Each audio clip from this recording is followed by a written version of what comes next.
Жақта бир нече далилсиз, фактсыз бир сөздөрдү угуп атам, ошого бир тактап берсеңер. Биринчи суроом отчет боюнча. Мына бул жакта айтылды, отчеттун баарын беребиз. Элдин баары 3 отчет берсе, коммерциялык эмес уюмдар 4 отчет берип атат. Кайсы каражат каяка жумшалып атат, канча салык төлөп атат, ким акыны алып атат деген бүт ачык айкын салык кызматынын сайтынан карап алсаңар болот деген сөздөрдү айтты. Ошон үчүн биринчи суроо, эгерде отчеттун баары бар болсо, бул мыйзамдын кажети эмнеде? Экинчи суроо.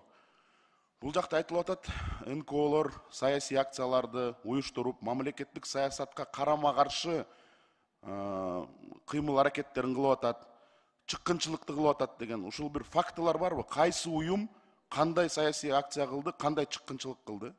Жана укук коргоо органдарынын өкүлдөрүнө, Адилет министрлигине дагы суроо. Эгерде ушул